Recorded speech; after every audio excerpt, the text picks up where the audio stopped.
انسان کی زندگی میں جو چیزیں اسے بہت زیادہ نقصان دیتی ہیں اور بہت پیچھے چھوڑ دیتی ہیں، دنیاوی معاملات سے لے کر روحانی، اخلاقی، قلبی اور قرب الہی کے معاملات تک کو جو چیزیں نقصان پہنچاتی ہیں، ان میں ایک بڑی چیز غفلت ہے۔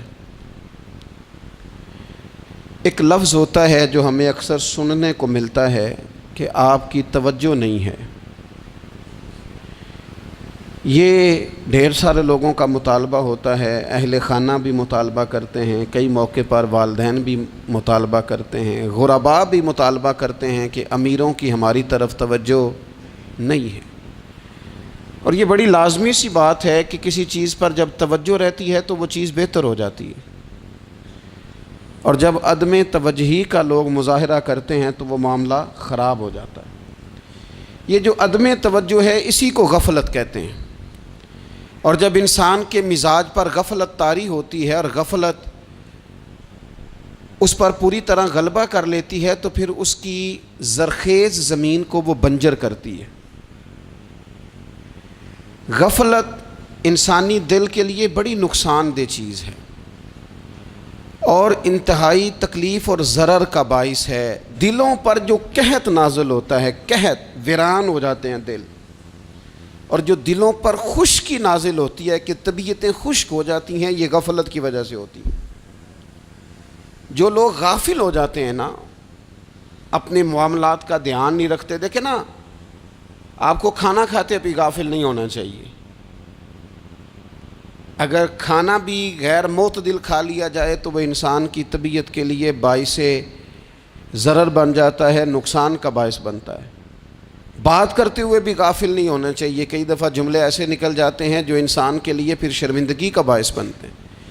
انسان کو غافل ہو کر کوئی کام نہیں کرنا چاہیے، غافل ہو کر، مدہوش اور بے ہوش ہو کر نہیں۔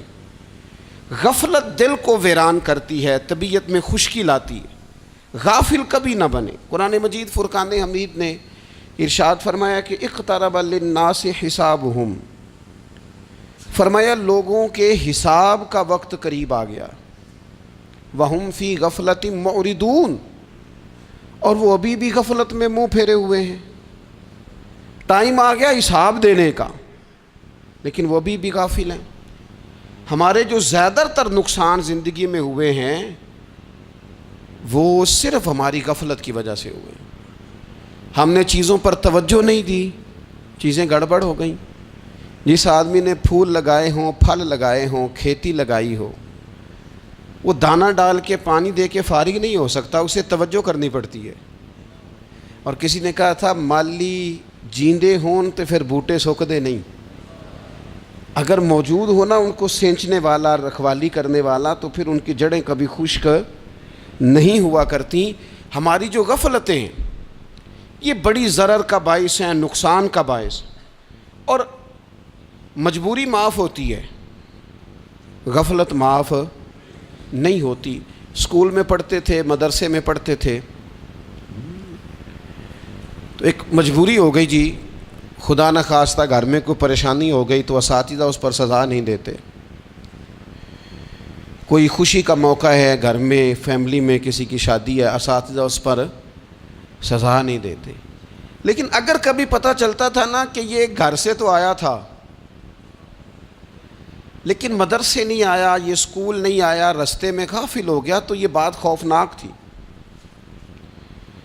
یہ قابل سزا جرم تھا کہ تو غافل ہو گیا اپنی پڑھائی سے، تو گھر سے آیا اور یہاں نہیں آیا۔ غفلت قابل سزا ہوتی ہے، مجبوری کی معافی ہوتی ہے۔ ہمارا آج کل جو مسئلہ ہے وہ غفلت کا ہے۔ ڈھیر سارے لوگ ہیں، سمجھدار بھی ہیں، سیانے بھی ہیں، معاملہ فہم بھی ہیں، باشعور بھی ہیں، تعلیم کی ڈگریاں بھی رکھتے ہیں، لیکن اگر ان کی زندگیوں کی تکلیفوں کو دیکھا جائے اور بے آباد روح کو دیکھا جائے اور سجدوں سے ان کی دوری کو دیکھا جائے تو ایک ہی بات سمجھ میں آتی ہے کہ پتہ سارا ہے لیکن لے ڈوبی ہے غفلت، توجہ نہیں کی۔ لائق بچہ بھی نالائق ترین زندگی گزارتا ہے، اس لیے کہ اس کے لائق ہونے کے ساتھ ساتھ اس کا توجہ کرنا بھی تو ضروری ہے نا۔ نرے لائق کا کیا فائدہ اگر وہ محنتی نہیں، اگر وہ توجہ ہی نہیں کرتا، اپنا سبق دھیان سے سنتا پڑھتا ہی نہیں، تو بھی جتنا مرضی لائق ہو پیچھے رہ جائے گا۔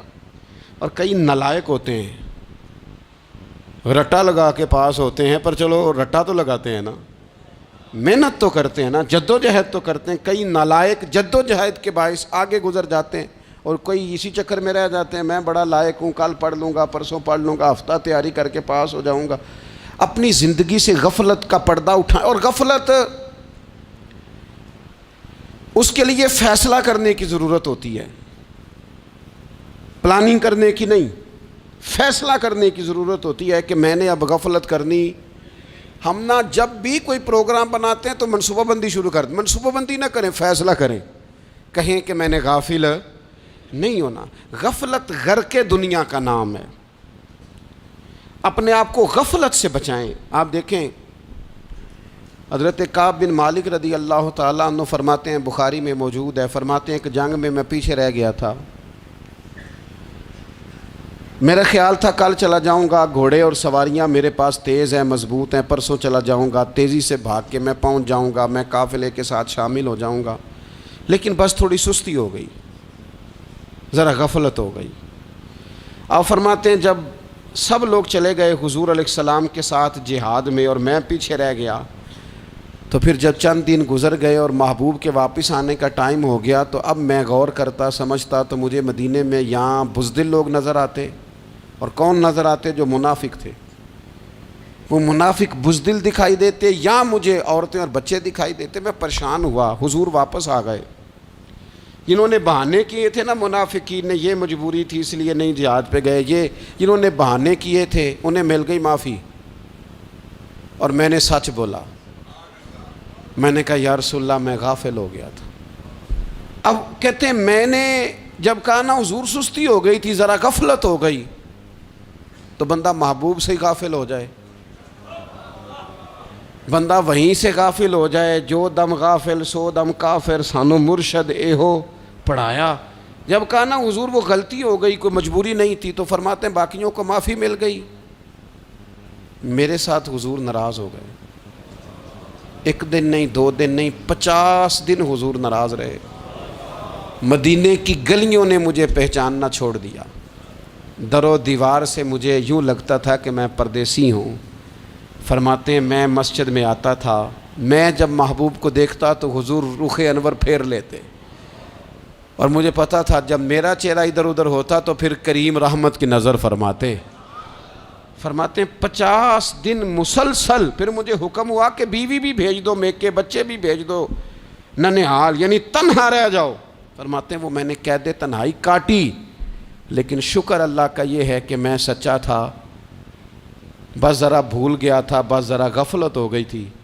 تو فرماتے ہیں پھر اللہ تبارک و تعالیٰ نے میرے اوپر فضل یہ فرمایا کہ میری توبہ کا اعلان رب نے قرآن مجید میں فرمایا۔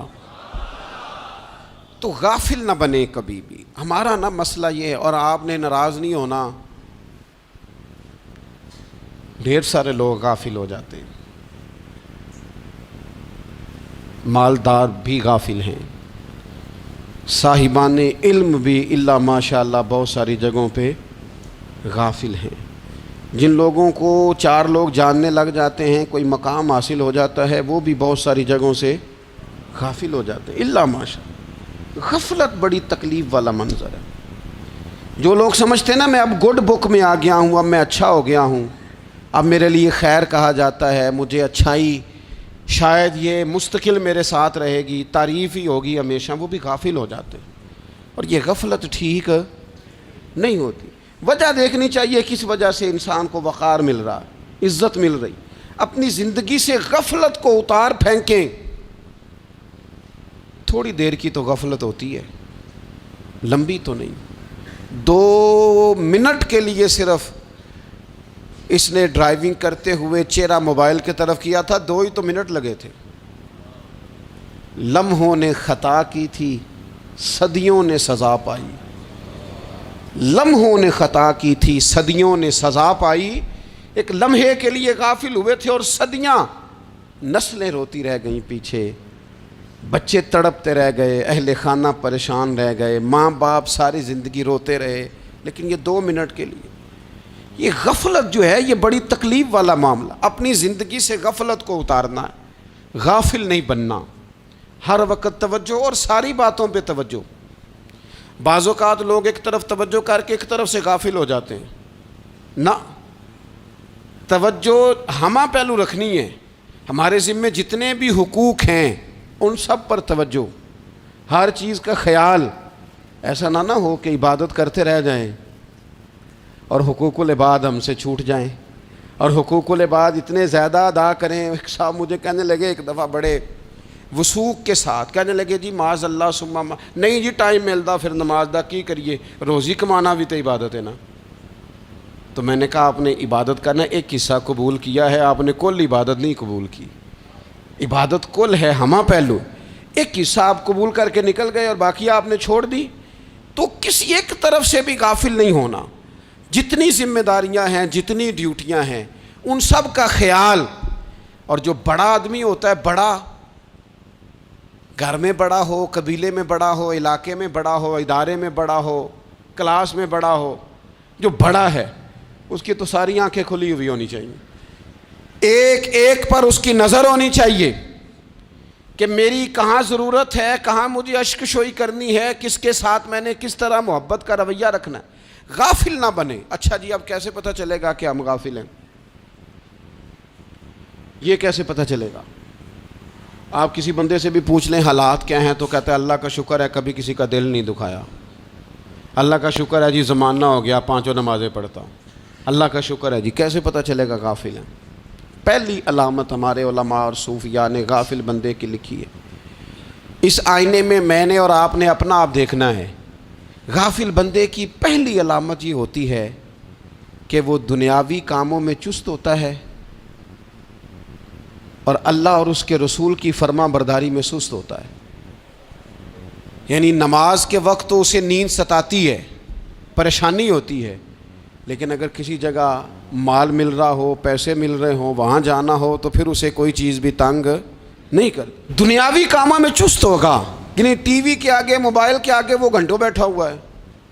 اور اگر اسے 25 منٹ قرآن پاک سننا پڑ جائے، اگر اسے 20 منٹ دینی محفل میں بیٹھنا پڑ جائے، اگر اسے کہا جائے کہ تو 20 رکعت نماز نفل ادا کر، دنیاوی کاموں میں چست ہے، دینی کاموں میں، یہ غفلت کی پہلی علامت. پھر ذاتی معاملات پہ پیسہ خرچ کرنا ہو تو ڈھیر سارا ہے، کسی غریب کی مدد کرنی ہو تو. وہ ہمارے ایک دوست ہیں، وہ اکثر کہا کرتے ہیں، وہ کہتے ہیں آج کل کسی سے کہنا فلائی کام میں، دینی کام میں، کسی کی مدد میں کچھ 4 پیسے خرچ کرنے ہیں تو لوگ کہتے ہیں ہاتھ تنگ ہے. ہاں کوئی سستا پلاٹ ملتا ہو نا، اور اگر یہ سمجھ آ جائے کہ وہ مجبور ہے بیچارہ بیچنے والا، تو پھر کہتے ہیں میں 2-3 دوستوں کو پھاڑ لے سن. ذاتی کاموں میں جب بندہ چست ہو اور دینی کاموں میں سست ہو تو مطلب یہ ہے کہ بندہ غافل ہے. پہلی علامت غفلت کی. اور غفلت کی دوسری نشانی یہ ہے کہ انسان گناہ کے کاموں کو معمولی سمجھنے لگ جاتا ہے. یہ غافل بندے کی نشانی ہے. گناہ کو معمولی سمجھتا ہے، چھوٹا سمجھتا ہے. آج کل لوگ کہتے نہیں میں کو اکیلا کر رہا ہوں، ساری دنیا ہی کرتی ہے. اور جناب کیا ہو گیا اگر یہ غلطی ہو گئی تو بندے سے ہو ہی جاتا ہے. گناہ کو معمولی سمجھنا، چھوٹا سمجھنا اور کہنا پھر کیا ہو گیا ہے، انسان سے غلطی ہو جاتی ہے. آپ دیکھ لیں کہ سینکڑوں بیسیوں گناہوں کا بوجھ ہمارے سروں پہ ہوتا ہے، لیکن کوئی ہمارا دبدبہ ہے، کوئی ہماری گفتگو ہے، کوئی ہمارے جملوں میں خود پسندی ہے، کوئی ریاکاری ہے، کوئی تصنع ہے. یہ غافل بندے کی علامت ہے. نبی اکرم صلی اللہ تعالیٰ علیہ وآلہ وسلم نے فرمایا مومن اپنے گناہوں کو پہاڑ کی طرح سمجھتا ہے. یہ بخاری میں حدیث ہے. مومن پہاڑ کی طرح جانتا ہے اور وہ ڈرتا ہے کہ کہیں وہ پہاڑ اس کے اوپر گر نہ جائے، یعنی کہیں مجھے میرے گناہ کی سزا نہ مل جائے. چھوٹے گناہ کو بھی پہاڑ جانتا ہے، یار مجھ سے غلطی ہو گئی، مجھے ٹھیک کر لینی چاہیے، مجھے معافی لے لینی چاہیے، مجھے توبہ کر لینی چاہیے. مومن اپنے اوپر گناہ کو پہاڑ کی جانب سمجھتا ہے. اور حضور علیہ الصلوۃ والسلام فرماتے ہیں کہ یہ جو فاسق اور فاجر ہوتا ہے نا، اللہ کا نافرمان، یہ گناہ کو مکھی کی طرح سمجھتا ہے، یہ سمجھتا ہے میں نے اشارہ کرنا ہے مکھی نے اڑ جانا ہے۔ مومن کی علامت یہ ہے کہ وہ پہاڑ جانتا ہے اگر غلطی ہو جائے تو پہاڑ۔ امام اعظم ابو حنیفہ رحمۃ اللہ علیہ گزر رہے تھے تو بارش ہو گئی تھی اور کوفہ میں کیچڑ تھا، تو آپ نے جو جوتے پہنے ہوئے تھے ان جوتوں سے چلتے ہوئے نا آپ کے پاؤں سے کچھ مٹی اڑی، تو سامنے ایک یہودی تھا، اب اس زمانے میں دیواریں کچی ہوتی تھیں، اس کے دیوار پر جا کے وہ مٹی جو تھی وہ لگ گئی۔ اب امام صاحب بڑے پریشان ہوئے کہ میں نے اس کی دیوار کو آلودہ کر دیا۔ یہاں تو لوگ اپنی اینٹیں رکھتے رکھتے کئیوں کی دیواریں توڑ ہی دیتے ہیں، اور پھر وہ اس پر ماننے کو بھی تیار نہیں ہوتے، تسلیم کرنے کو بھی تیار نہیں ہوتے۔ وہ کہتے ہیں پھر کیا ہو گیا، اب ہمارا یہاں گھر ہے تو ہم نے ٹرالی منگوانی نہیں تھی، ہمارا حق بنتا تھا۔ امام صاحب کے پیروں سے ذرا کیچڑ اڑا، یہودی کی دیوار پہ لگا، اس کی کچی دیوار تھی۔ امام صاحب پریشان ہو گئے، سوچنے لگے کہ اگر میں دیوار سے یہ کیچڑ اتارتا نہیں تو یہ بھی زیادتی ہے، میں نے اس کی دیوار کو گدلا کر دیا، اور اگر میں اتارتا ہوں تو کچھ مٹی اس کی دیوار کی بھی اتر جائے گی، کچی دیوار ہے، یہ بھی زیادتی ہے۔ مومن گناہ کو پہاڑ کی طرح سمجھتا ہے کہ کہیں گر نہ جائے، اس کی بھی کہیں سزا نہ مل جائے۔ امام صاحب نے اس کے دروازے پہ دستک دی، وہ باہر آیا تو اتفاق سے وہ آپ کا مقروض بھی تھا، اس نے پیسے دینے تھے۔ باہر نکلتے ہی کہنے لگا اوہ آپ تو قرض لینے آ گئے، میرے پاس تو ابھی گنجائش نہیں ادا کرنے کی۔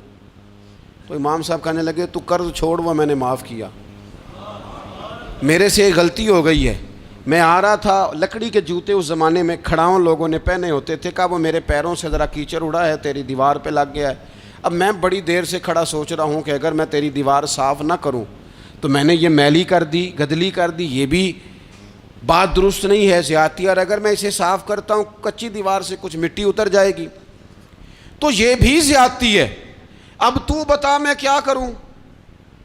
تو بے موسمہ پھل تھا نا یہ، تو بے موسمہ پھل دیکھ کے بندہ حیران ہو جاتا ہے، جو باتیں روٹین میں نہ ہو رہی ہوں وہ ذرا انوکھی لگتی ہے، بندہ حیران ہو گیا، غور سے امام صاحب کا چہرہ دیکھنے لگا، غور سے چہرہ دیکھنے لگا، اور پھر تھوڑی دیر سوچنے کے بعد کہنے لگا حضور پہلے میں نے دین اسلام کے بارے میں پڑھا اور سنا تھا، آج میں نے دین دیکھا ہے۔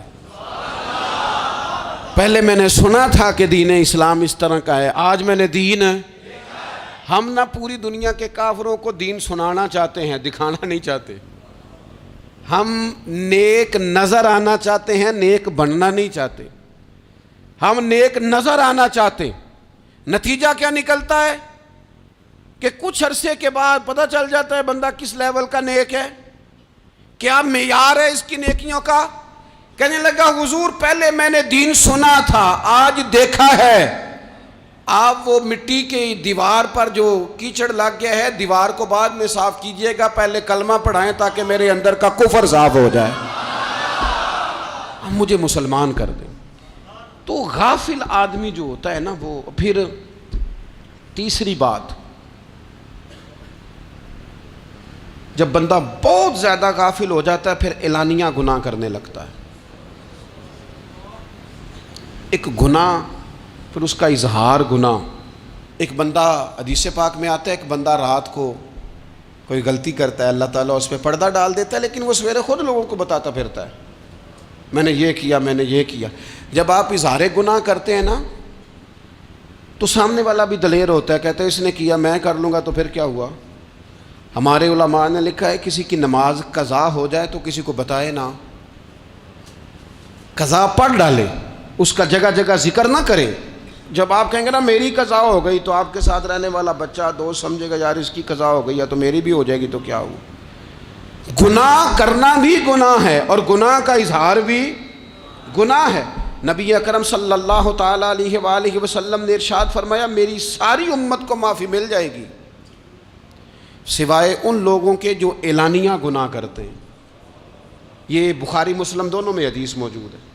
جو اعلانیہ گناہ، جنہوں نے خود ساری دنیا کو گواہ بنا لیا، میں نے یہ بھی جرم کیا، یہ بھی کیا، یہ بھی کیا، یہ بھی کیا، خود انہوں نے لوگوں کے، بہت بڑے غافل آدمی کی علامت ہے کہ گناہ کرے اور پھر اوپر سے اعلانیہ گناہ کرے، اتنا بڑا جرم کرے۔ پھر چوتھی علامت اگر ہم دیکھنا چاہیں کہ ہم غافل تو نہیں. تو غافل بندے کی چوتھی علامت یہ ہوتی ہے کہ وہ فضول کاموں میں وقت بڑا ضائع کرتا ہے.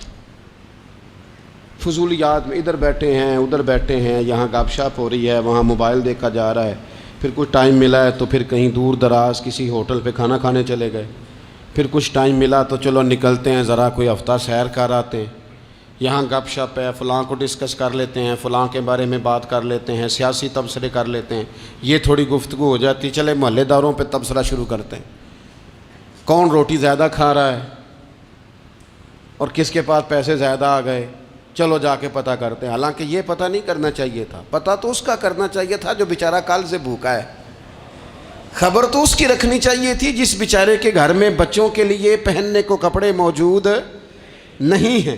اس پر تبصرہ یہ کرتے ہیں کہ یہ محنت کیوں نہیں کرتے, اور اگر کسی پر اللہ عطا کر دے پھر حساب ضرور لگاتے ہیں کہ ذرا معلومات کرو یہ اتنی جلدی آگے کیسے نکل گئے. غافل بندے کی علامت ہے وقت کا ضائع کرنا اور فضول کاموں میں ضائع کرنا اور بلا وجہ ضائع, اور ایسے سوالات کرنا جن کی ضرورت ہی کوئی نہیں, بالکل ضرورت ہی نہیں, کوئی مطلب ہی نہیں, لیکن ہم لوگ وقت ضائع. یہ غفلت کی علامت. غفلت اللہ والوں کی علامت کیا تھی؟ ایک بات انہوں نے زندگی میں لے لی, سیکھ لی, پھر ساری زندگی اسی پہ گزار دی. ان کا ارادہ تھا نا کشکول سیدھا کیا. کچھ لوگ ساری زندگی لیکچر قبول لے کے سن کے پھر بھی سمجھنے کو تیار. یہ غافل دل کی علامت ہے. اس لیے نبی پاک صلی اللہ تعالیٰ علیہ وسلم نے فرمایا دو نعمتیں ایسی ہیں جن میں اکثر لوگ غفلت میں ہیں, ایک صحت اور دوسری فراغت. لوگ بلا وجہ وقت ضائع کرتے ہیں. اللہ نے صحت دی ہے, کسی خیر کے کام میں لگائیں. اگر آپ کے پاس فارغ وقت ہے تو قرآن پاک کو یاد کریں, ترجمہ اور تفسیر سے پڑھیں, محبوب پاک علیہ السلام کی احادیث کو یاد کریں, اللہ والوں کی باتیں سنیں. وقت ملے تو عبادات میں لگائیں, نوافل میں لگائیں, تلاوت میں لگائیں, ذکر اذکار میں لگائیں, اور پھر اللہ مزید توفیق عطا کرے تو کسی کے بھلے میں وقت لگائیں. گلی سے کوئی کانٹا اٹھائیں, کوئی روڑا اٹھائیں, کوئی کسی کی مدد کریں. لیکن یہ غافل ہونے کی علامت ہے کہ اپنے وقت کو ضائع کرنا. اور پھر اسی طرح غفلت کی پانچویں علامت یہ ہے کہ اگر بندے کو دنیا سے پورا پیار ہو جائے, یعنی شب قدر میں بھی آ کے کہتا ہے یا اللہ کبھی پیسے دے دینا, شب برات والے دن بھی کہتا ہے کہ مالک اگر کبھی کوئی ایسا سبب لگ جائے نا, یعنی بیت اللہ شریف کے سامنے کھڑے ہو کے بھی اگر اس نے مال ہی مانگنا ہے وہاں بھی اس نے یہی سوال کرنا ہے, حب دنیا اتنی غالب آ جائے. تو یہ غافل ہونے کی علامت. دنیا ضرورت ہے, مقصد نہیں ہے. دنیا کی حاجت ہے, مقصد نہیں ہے. یہ مقصود نہیں. اور جب لوگ فقط دنیا کے مال کو, دولت کو, نبی پاک علیہ السلام نے فرمایا وہ لعنتی ہے جو درہم اور دینار کا بندہ بن گیا ہے, پیسوں کا بندہ بن گیا ہے. مل جائے تو خوش ہوتا ہے, نہ ملے تو تکلیف میں آ جاتا ہے. یہ غافل بندے کی علامت. مومن تو وہ ہوتا ہے کہ دولت رزق حلال ضرور کماتا ہے تاکہ کسی کے آگے ہاتھ نہ پھیلانا پڑے, کوشش ضرور کرتا ہے, پر دنیا کو جیب میں جگہ دیتا ہے, دل میں نہیں دیتا. اس کی جگہ جہاں ہے اسے وہاں رکھتا ہے, اسے دل میں جگہ. دل تو ایک ہے, اس میں رب و رسول کو بسائیں گے یا کسی اور کو بسائیں گے. تو حب دنیا یہ غافل ہونے کی بہت بڑی علامت ہے. پھر اسی طرح جو بندہ رب کریم کو جانتا نہیں نا وہ بھی غافل ہو جاتا ہے.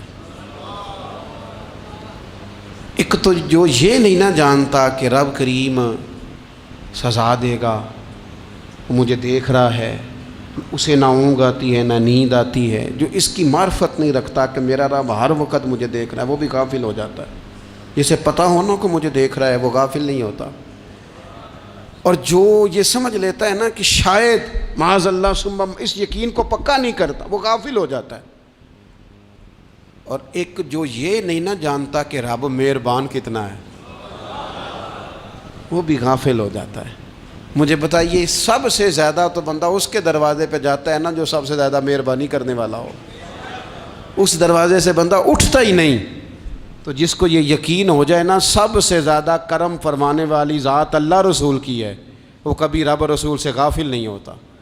وہ کبھی اللہ رسول کا دروازہ چھوڑ کے نہیں جاتا، وہ کبھی کسی اور جگہ جا کے پناہ تلاش نہیں کرتا۔ جسے پتہ چل جائے نا وہ کریم کتنا ہے، مہربان کتنا ہے۔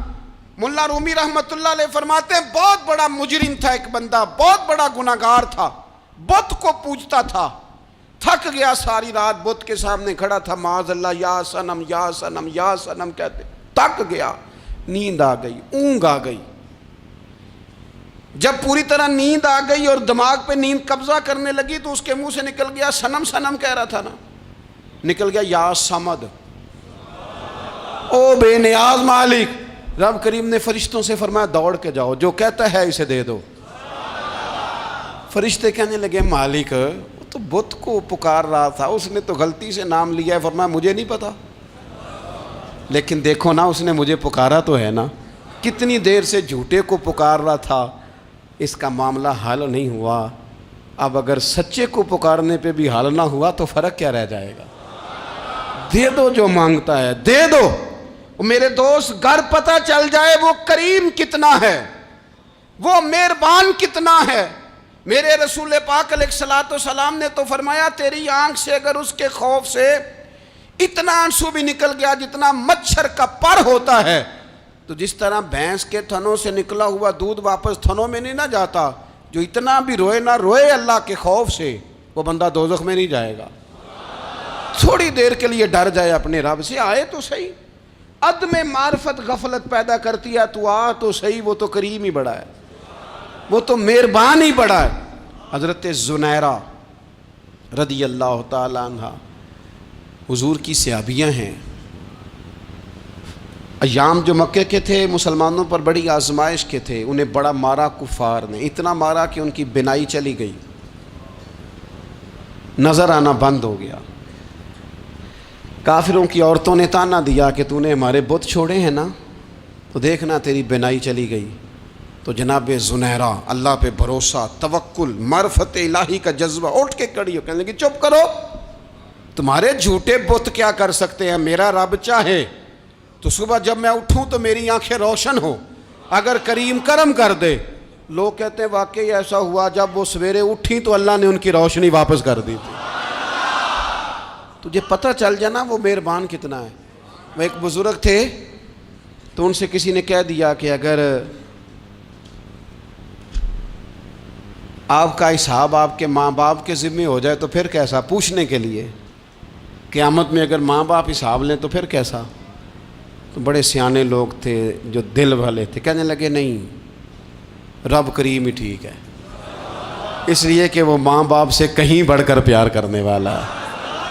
اگر یہ معرفت مل جائے وہ کریم کتنا ہے۔ اور جب بندہ پوری طرح اس کی بارگاہ میں آ کے تڑپ جاتا ہے نا، مولا میں جاؤں کدھر، تیرا دروازہ چھوڑ کے جاؤں کدھر۔ اقبال کہتے ہیں وہ ایک سجدہ جسے تو گراں سمجھتا ہے، 1000 سجدوں سے دیتا ہے آدمی کو نجات۔ تجھے جگہ جگہ جھکنا نہیں پڑے گا اگر تو صحیح معنوں میں اپنے رب کی بارگاہ میں جھک جائے۔ تو میرے عزیز کوشش کریں کہ اس کی معرفت، اس کا کرم، اس کی عطا اور اللہ تبارک و تعالیٰ کے حاضر و ناظر ہونے پر عین الیقین، حق الیقین حاصل کریں۔ اور پھر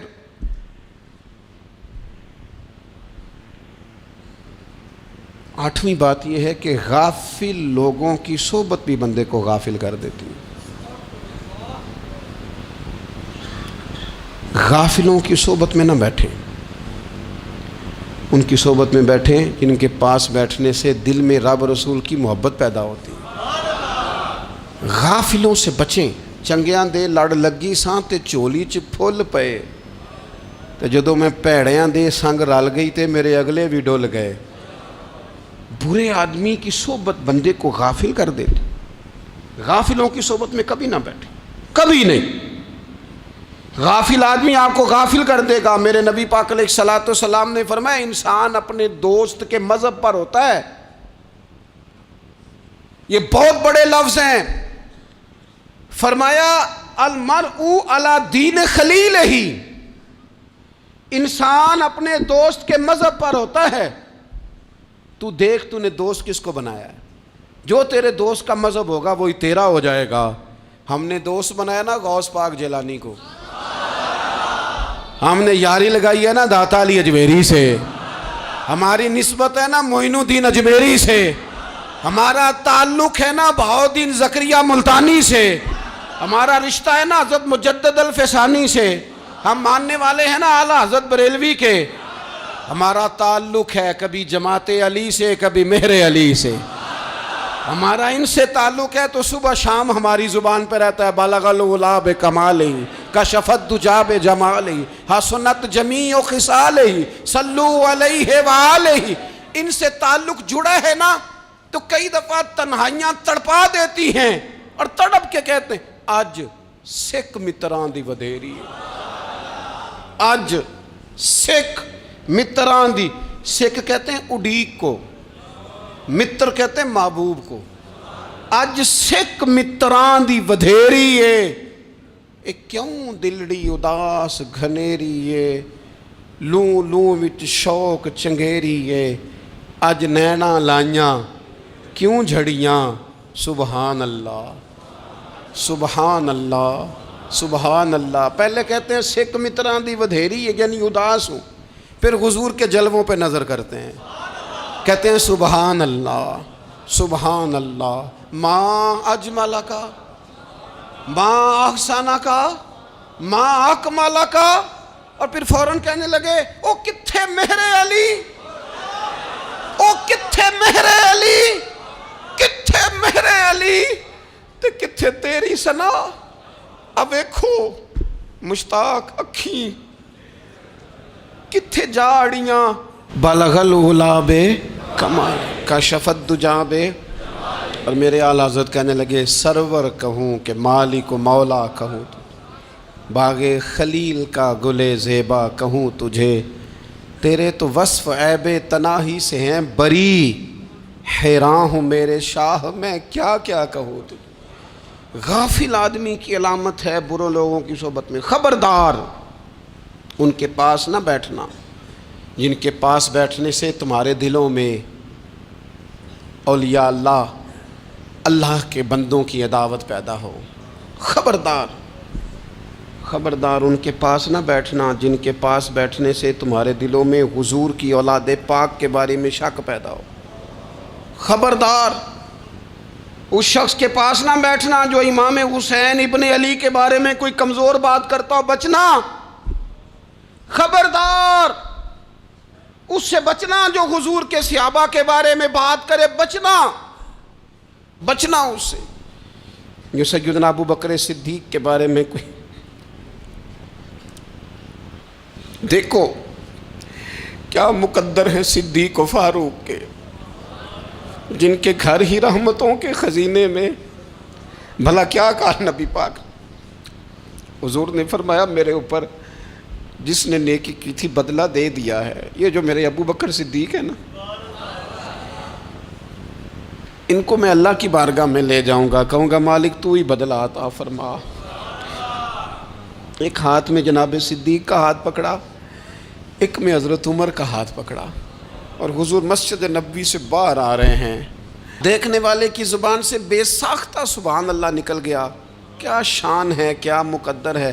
تو حضور علیہ السلام رک گئے اور روک کے فرمایا تو حیران ہو رہا ہے نا، تو حیران ہو رہا ہے نا کہ میں نے ایک ہاتھ میں ابو بکر کو پکڑا ہے، ایک میں عمر کو پکڑا ہے، فرمایا قیامت میں جب میری قبر کھلے گی تو میں اسی طرح قبر سے نکلوں گا، اس طرح میدان محشر میں میں آؤں گا۔ خبردار حضور ایک وفاداروں کے وفادار رہنا، ان کے وفادار رہنا، ان کے وفادار رہنا بڑا عجیب دور آیا ہے۔ ہم نے یہ دور دیکھا ہے کہ لوگ حضور کے صحابہ کے بارے میں بھی بات کریں گے، اب نبی پاک کی اولاد پاک کے بارے کو بھی ڈسکس کیا جائے گا۔ اپنا منہ تو دیکھ، اپنی حیثیت دیکھ، اور پھر وہ بندے دیکھ جن کو اللہ نے چن کے اپنے محبوب کی غلامی کے لیے حضور کے قریب بٹھایا ہے۔ تو بچنا ایسے لوگوں سے، پرہیز کرنا، خبردار عقیدہ ستھرا رکھنا، عقیدہ ستھرا رکھنا، صاف رہنا، پاکیزہ رہنا، غافلوں کی صحبت سے بچنا۔ بڑا ڈرتے ہیں اللہ سے، دعائیں مانگتے ہیں یا اللہ نسلوں میں بھی وہی بندے پیدا فرما جو عقیدے پکے رکھنے والے ہیں، وہ بندے پیدا فرما ہماری نسلوں میں۔ ایک وہ بندہ بھی غافل ہو جاتا ہے جو امیدیں لمبی لگا لیتا ہے، جن کے منصوبوں میں دولت بھی ہوتی ہے، گھر بھی ہوتا ہے، اولاد کا بڑا ہونا بھی ہوتا ہے، پوتے پوتیاں نواسے نواسیاں دیکھنا بھی ہوتا ہے، یہاں بھی گھر وہاں بھی گھر، یہ سیر، یہ سارا کچھ ہوتا ہے، لیکن رب کی بارگاہ میں پیش ہونا جن کے پیش نظر نہیں ہوتا۔ لمبی امیدیں۔ حضرت مولا علی شیر خدا فرمایا کرتے تھے، میں تم پر دو باتوں کا خوف کھاتا ہوں، جو ڈر آتا ہے، ایک یہ کہ تم خواہش کی پیروی کرو گے، جو نفس کی خواہش ہوگی اس کے پیچھے لگ جاؤ گے، اور ایک کہ تم لمبی لمبی امیدیں باندھو گے، اتنے سال جینا ہے، اتنے 100 سال جینا ہے، یہ کرنا ہے وہ کرنا ہے۔ منصوبہ بندی کریں مستقبل کے لیے، وہ بری نہیں، لیکن تیاری رکھیں، تیاری رکھیں، اس بات کا بھی خیال رکھیں کہ اللہ کی بارگاہ میں حاضر ہونا۔ یہ غفلت کی چیزیں ہیں جو بندے کو غافل کر دیتی ہیں۔ جو لوگ اللہ کا ذکر نہیں کرتے وہ بھی غافل ہو جاتے ہیں، اور جو فضول باتیں زیادہ کرتے ہیں نا، ہنستے زیادہ ہیں۔ فَلْيَضْحَكُوا قَلِيلًا وَلْيَبْكُوا كَثِيرًا، قرآن کہتا ہے زیادہ رویا کرو، کم ہنسا کرو۔ نبی پاک علیہ الصلوۃ والسلام سے پوچھا تھا حضرت عقبہ بن عامر نے کہ یا رسول اللہ نجات کس چیز میں ہے؟ تو نبی پاک علیہ الصلوۃ والسلام نے فرمایا ایک تو اپنی زبان قابو میں رکھو، دوسرا فرمایا اپنے گھر میں ٹھہرے رہو، تمہارا گھر تمہارے لیے کافی ہو، فضول نہ نکلو گھر سے، اور تیسرا فرمایا اپنی خطاؤں پہ رویا کرو۔ کثرت کلام اور فضول کلام اور بلا وجہ یہ بندے کو غافل کرتا ہے، دل کو سخت کرتا ہے۔ یہ چند چیزیں ہیں جو انسان کو غفلت میں ڈالتی ہیں۔ اپنے آپ کو ان چیزوں سے بچائیں اور غفلت کو توڑیں۔ آپ کے ذمے، میرے ذمے جو حقوق العباد ہیں ان کا پتہ کریں، جو اللہ رسول کے حقوق ہیں ان کی خبر دیکھیں، ہماری جو ذمہ داریاں ہیں ہم کس طرح انجام دے رہے ہیں اس پر توجہ کریں، اپنے معاملات کو ٹھیک کریں۔ ہم انسان ہیں، کوتاہیاں تو رہ جائیں گی، لیکن جب کوشش کریں گے تو پھر رب تعالیٰ مدد بھی فرمائے گا۔ ایک بات اور کرنی ہے، ایک تو میں نے عرض کیا غفلت کو توڑنا، ایک دوسری بات قرآن مجید کا ایک سبق اور، جب غفلت توڑنی ہے تو پھر لازمی طور پر ایک کام کرنا پڑے گا۔ میں نے یہ عرض کیا تھا کہ پلاننگ نہیں کرنی، فیصلہ کرنا ہے۔ تو فیصلہ کرنا ہے تو کرنا کیا ہے؟ پھر قرآن حکیم نے سورہ بقرہ میں کہا فاستبقوا الخیرات، یعنی تم نیکیوں کی طرف دوڑو، جلدی جلدی نیکیاں کرو، فٹافٹ، دیر نہ کرو۔ فٹافٹ سے مراد یہ نہیں کہ نیکی جلدی جلدی کر جاؤ، یعنی ٹال مٹول نہ کرو خیر کے کام میں، کل کریں گے، پرسوں کریں گے، عمرہ کر رہے ہیں پھر نیکی ہیں، حج کر رہے ہیں پھر نیکی ہیں، بچے بیال ہوں پھر میں نیک ہوں، یہ تھوڑا سا یہ کام ٹال مٹ۔ فاستبقوا الخیرات، نیکیوں کی طرف دوڑو، جلدی کرو، بھاگو۔ نبی پاک صلی اللہ تعالیٰ علیہ وسلم نے فرمایا 5 چیزوں کو 5 چیزوں سے پہلے غنیمت جانو۔ حضور علیہ الصلوۃ والسلام فرمانے لگے ایک تو تم جوانی کو نہ بڑھاپا آنے سے پہلے پہلے غنیمت سمجھ لو۔ نبی کریم صلی اللہ تعالیٰ علیہ وآلہ وسلم ارشاد فرمانے لگے کہ اپنی صحت کو غنیمت جان لو، بیماری آنے سے پہلے پہلے۔ پھر حضور علیہ الصلوۃ والسلام فرمانے لگے اگر اللہ نے تمہیں مال دیا ہے، وسعت دی ہے، تو نیکی کر لو، خرچ کر لو اللہ کے راستے میں، خدا نہ خواستہ تم پر غریبی آ جائے۔ اور پھر حضور سید عالم صلی اللہ تعالیٰ علیہ وسلم فرمانے لگے اگر تمہیں اللہ نے کچھ فراغت دی ہے، بہت زیادہ مصروف نہیں ہو، تو غنیمت جان لو، جلدی سے نیکی کر لو قبل اس کے کہ تم مشغول ہو جاؤ۔ اور 5ویں بات حضور نے بیان کی، فرمایا زندگی کو غنیمت جانو، موت آنے سے پہلے پہلے جلدی سے نیکی کر لو۔ نیکی کے لیے ساری زندگی منصوبہ بندی نہ کرتے رہو، نیکی کے لیے دیکھو نا، ہماری زندگی میں یہاں دنیا میں رہ کے چند منٹوں میں وہ نیکی کی جا سکتی ہے جو قیامت کے بعد صدیوں کا ہمارا فائدہ کرے گی، صدیوں کا فائدہ کرتے نہیں۔ پلاننگ کر رہے ہیں، منصوبہ بندی کر رہے ہیں، بس تیاری کر رہے ہیں، بس حضرت آپ دعا کر دیں، اللہ تعالیٰ دعائیں بھی قبول فرمانے والا ہے، لیکن جو نیکی نصیب ہوتی ہے اسے جلدی سے کر گزریں، اسے فٹافٹ کریں۔ میں ایک گاؤں میں گیا، اب تو خیر وہ دور نہیں رہا، یہ 10-15 سال 20 سال پہلے نا جو نوجوانوں کی مصروفیات ہوتی تھیں ان میں سے ایک مصروفیت یہ ہوتی تھی کہ گندم لے کے چکی پہ جانا ہے، آٹا پسوا کے لانا ہے۔ یہ ایک بڑی، چونکہ سبھی گھروں کے اندر سال کے لیے گندم سٹاک کر لی جاتی تھی، تو گندم لے کے جانا یہ ایک ڈیوٹی ہوتی تھی۔ ایک نوجوان ایک گاؤں میں، اس کی مجھے تعریف سننے کو ملی، تو ایک بوڑھی اماں کہنے لگی یہ تو بڑا نصیباں والا ہے، سارے دے آٹا پیا لے ہوندا ہے۔ اور آتے جاتے پوچھ لیتا ہے کہ اماں کوئی کہنے لگی میرے بچے باہر ہوتے ہیں، یہ مجھے دوائی بھی لا دیتا ہے شوگر کی، میں مریضہ ہوں۔ یعنی خیر جتنی ہو سکے، جتنی۔ میرے ایک سنگی ہیں تو سڑک پہ کوئی بندہ کھڑا ہوتا ہے نا، اللہ تعالیٰ انہیں سلامت رکھے، بندہ کھڑا ہوتا ہے تو کہتے ہیں میں اس سے پوچھ لیتا ہوں بابا جی کدھر جانا ہے، فلانی جگہ جانا ہے، تو کہتے ہیں میں موٹر سائیکل پہ بٹھا لیتا ہوں۔ بندہ دیکھ کے مجھے سمجھ آ جاتی ہے ضرورت مند ہے، کوئی چور نہیں، کوئی ڈاکو نہیں، ضرورت مند ہے۔ میں اسے منزل تک نیکی جتنی میسر آئے، جس حد تک میسر آئے۔ کیا کہا ہمارے نبی پاک علیہ السلام نے؟ حضور نے ہم سے فرمایا کچھ نہ ہو سکے تو بات ہی مسکرا کے کر لینا، اس پر ہی اللہ صدقے کا ثواب عطا کرے۔ فاستبقوا الخیرات، جلدی سے نیکی کر لو، اپنے نامہ اعمال میں روز نیکیاں جمع کرو، کوئی نہ کوئی خیر کا کام روز کرو اور جلدی سے کرو۔ صحیح مسلم میں حدیث ہے، نبی پاک صلی اللہ تعالیٰ علیہ وسلم فرمانے لگے جلدی جلدی نیکی کے کام کر لو ان فتنوں سے پہلے جو اندھیری رات کے حصوں کی طرح فتنے ہوں گے۔ فرمایا اس وقت حال یہ ہوگا کہ آدمی صبح مومن ہوگا، شام کو کافر ہو جائے گا، شام کو مومن ہوگا تو صبح کافر ہو جائے گا۔ اور فرمایا لوگ دنیا کے بدلے اپنا دین تک بیچ ڈالیں گے۔ معاذ اللہ جھوٹی قسمیں نہیں کھائی جاتی، جھوٹا قرآن مجید نہیں لوگ اٹھا لیتے، لوگ دنیا کے لیے دین بیچ ڈالیں گے۔ اس سے پہلے جب فتنے اتنے زیادہ ہو جائیں، اس سے پہلے نیکی کر لو، کوئی خیر کا کام کر لو، جلدی سے کچھ ایسا کر لو۔ حضرت عقبہ بن حارث رضی اللہ تعالیٰ عنہ فرماتے ہیں یہ دیکھیں ہمارے نبی پاک علیہ السلام کی سیرت کیا ہے، حضور کا اسوہ کیا ہے، نبی پاک علیہ السلام ہماری تربیت کس طرح کرتے ہیں۔ حضرت عقبہ بن حارث رضی اللہ تعالیٰ عنہ کہتے ہیں ہم نے نبی پاک علیہ السلام کے ساتھ عصر کی نماز پڑھی، یہ صحیح بخاری میں موجود ہے۔ فرماتے حضور سلام پھیرتے ہی فوراً اٹھ کے گھر تشریف لے گئے۔ یہ ہمارے لیے انوکھی بات تھی، غیر متوقع تھی، پہلے کبھی ایسا ہوا نہیں۔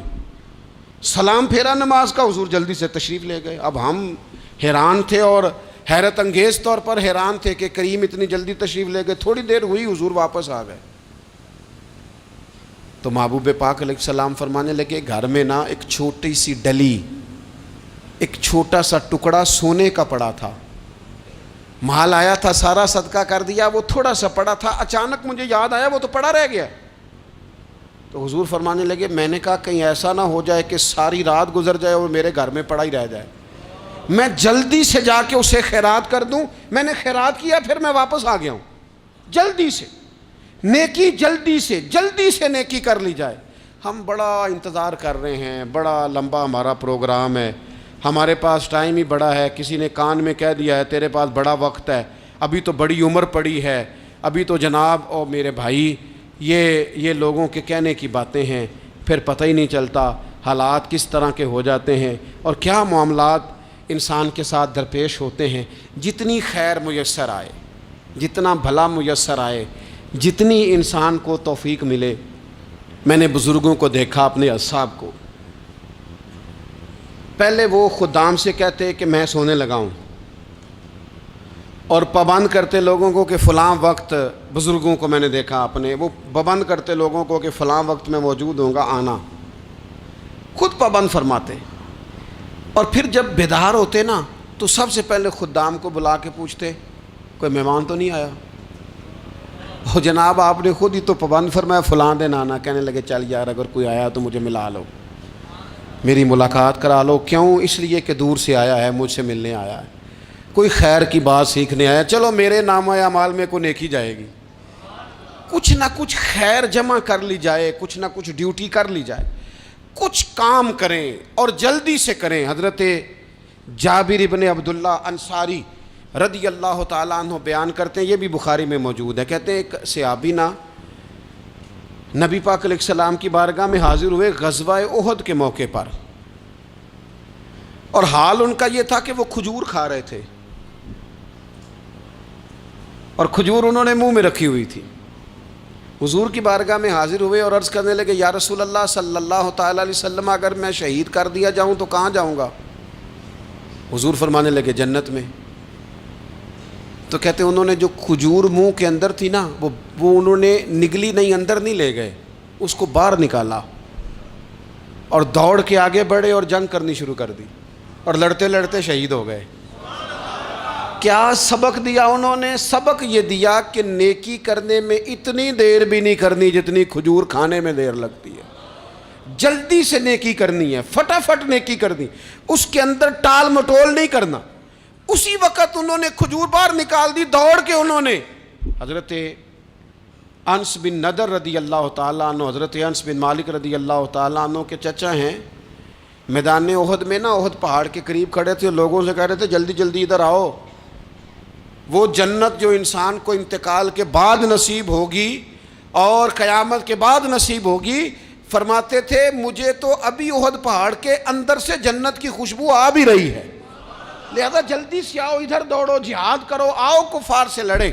تو نیکی میں دیر نہیں کرنی، جو نیکی میسر آتی ہے، جس کو میسر، ماں باپ میسر ہیں تو خدمت کر لیں، اہل خانہ ہیں تو حسن سلوک کر لیں، اللہ نے اولاد دی ہے تو اچھی تربیت کر لیں، دوست ہیں تو خیر خواہی کر لیں، اگر آپ کو اللہ رمضان عطا کرتا ہے تو زیادہ سے زیادہ اس کی عبادت کر لیں، اگر نظر ٹھیک ہے تو تلاوت زیادہ سے زیادہ کر لیں، زبان چلتی ہے تو رج رج کے مدینے والے محبوب پہ درود و سلام پڑھ لیں، اللہ تعالیٰ کا ذکر کر لیں، جلدی سے خیر جمع کریں، اپنے وقت کو ضائع نہ کریں۔ یہ آج کا سبق ہے کہ ایک تو ہم نے فیصلہ کرنا ہے کہ بس غفلت نہیں، اب غفلت، اب انشاءاللہ اللہ اللہ کرنی ہے، اب کوئی خیر کا کام کرنا ہے۔ میرے حضرت کا ایک جملہ کبھی نہیں بھولنا، فرمایا کرتے تھے زمین کے اوپر کام، نیچے جا کے آرام، یہ چھوڑ دیں اتنے گھنٹے سونا ہے تو یہ کرنا ہے تو میری نیند میں دخل کوئی نہ ڈالے، پھر سوتے ہی رہ جائیں گے، سوتے ہی رہ جائیں گے۔ زمین کے اوپر کام اور نیچے جا کے جاگنا ہے، جاگ لے افلاک کے سائے تلے، پھر حشر تک سوتا رہے گا خاک کے سائے تلے۔ اب جاگ لے افلاک کے سائے کے نیچے، جاگ، کھول آنکھیں، ہر وقت کا سونا، ہر وقت سونا، ہر وقت جو اپنے آرام کی فکر کرنا، اس سے نکل آئیں اور اچھا کھانا اور اچھا پہننا اور بس اپنی مرضی کی زندگی من چاہی جینا، اس سے باہر آئیں، فیصلہ کریں، فیصلہ کہ اب غفلت نہیں کرنی، اگر اللہ نے کوئی صلاحیت دی ہے تو اسے دین کے کام پہ لگانا ہے، کوئی ڈیوٹی کرنی ہے، کوئی خدمت کرنی ہے۔ دیکھو خدمتیں ہو رہی ہیں، صدیق اکبر مال دے رہے ہیں، عثمان غنی مال دے رہے ہیں، مولا علی نے تلوار پکڑی ہے، میدان میں جا رہے ہیں، فاروق اعظم گلی گلی نگر نگر رسول اللہ کے دین کی پہرے داری کر رہے ہیں، حضرت جناب سیدنا سلمان فارسی ابو ذر غفاری حضور کی مسجد میں جھاڑو دے رہے ہیں، اور بلال حبشی وہ نبی پاک کی مسجد میں اذان پڑھتے پڑھتے رب نے اتنا عروج فرمایا کہ کعبے کی چھت پہ کھڑے ہو کے بھی اذان پڑھنی شروع، انہوں نے اذان دے دی۔ تو کوئی کام کرنا ہے، غفلت کو توڑنا ہے اور نیکی کرنی ہے، ذرا جلدی جلدی خیر کا کام کرنا ہے، نہیں ایسے نہیں، فٹافٹ، کیسے جی؟ فٹافٹ، تو فٹافٹ کام کریں خیر کا، جلدی جلدی، تو یہ خیر کا کام فٹافٹ، جلدی جلدی اور بڑی جلدی اور دوڑ دھوپ کے، اور جب آپ کرتے جائیں گے نا تو پھر اللہ تعالیٰ مواقع بناتا جائے گا۔ آپ سے میری اپیل ہے، بالخصوص میرے ساتھ جو وابستہ سنگی ہیں، جو پیار کرنے والے ہیں، دو باتیں آج آپ نے لے کے جانی ہیں گھر، یہی لنگر ہے، یہی آپ کے لیے دعا ہے، یہی ہمارے بزرگوں کا فیض ہے، یہی نصیحت ہے کہ آپ نے یہ دو باتیں لے کے جانی ہیں، غفلت توڑ دینی ہے، فیصلہ کرنا ہے کہ آج کے بعد غافل نہیں ہونا، اور دوسری یہ بات لے کے جانی ہے کہ نیکی جلدی جلدی، فٹافٹ فیصلہ، فٹافٹ نیکی، ایک کر کے پھر انشاءاللہ دوسری کر کے پھر انشاءاللہ تیسری کر کے پھر انشاءاللہ چوتھی، یہ شروع کرنی ہے، اور آپ دیکھیں گے اللہ تعالیٰ مہربانی فرمائے گا، مدد کرے گا۔